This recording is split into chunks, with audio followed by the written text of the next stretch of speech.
Hey, this is Eric, and I am here with Charles Onyet, and we recently got the chance to sit down and play roughly an hour with Microsoft's upcoming XNA game, Kodu, which is kind of a game and kind of not really a game. Yeah, it's more of a game creator, and it basically simplifies everything, so you don't need any extensive coding knowledge or anything like that. You just put a sequence of pictures together that are associated with actions, and then that will determine sort of what happens in the game world.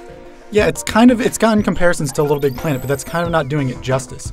Little Big Planet is kind of, here is our world, go around and play around with it and make something new with it. This one is create everything yourself. Right, yeah, you're putting down objects and actually giving them intelligence. You're programming their behaviors, so you can set little paths for, motorcycles, for instance, which is what we did. We created sort of two motorcycles and in the game we made, they were supposed to go collect coins, basically.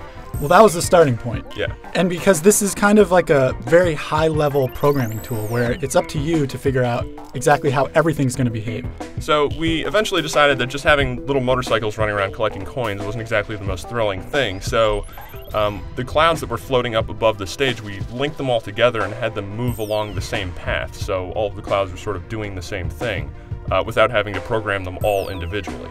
And that's one of the cool things about Kodu is that you can come up with a set of properties for one object. Say you want it to move in this path, or you want it to, create an exploding rock every 3 seconds like our clouds did.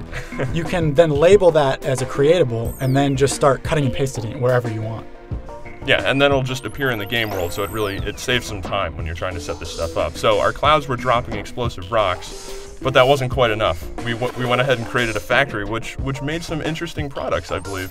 The flying death turtles. Yes. That moved slowly, but if you touch them, instant death. Yes, the insta-death turtles, which actually proved a little too deadly, so we had to sort of throw something else into the mix.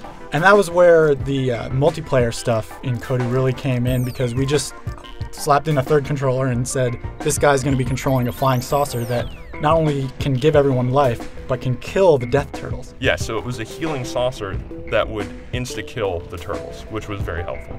And really the multiplayer stuff for me was one of the cooler parts about Kodu, because everybody could be holding a controller and you could kind of just swap off who's doing what at any time.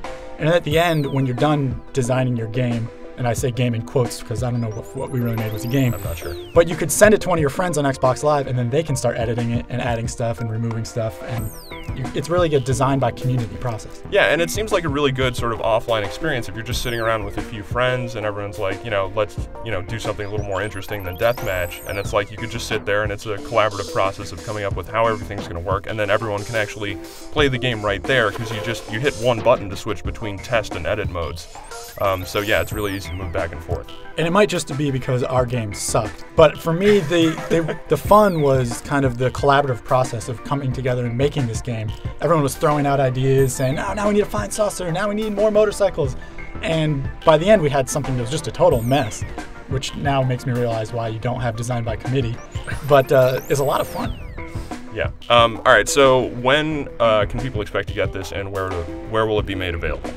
Kodu is going to be coming out this spring, and it's going to be a downloadable game only through the XNA Community Games section of the marketplace. It's not going to be on Xbox Live Arcade. And the reason for that is they really want to focus this is a tool for making games.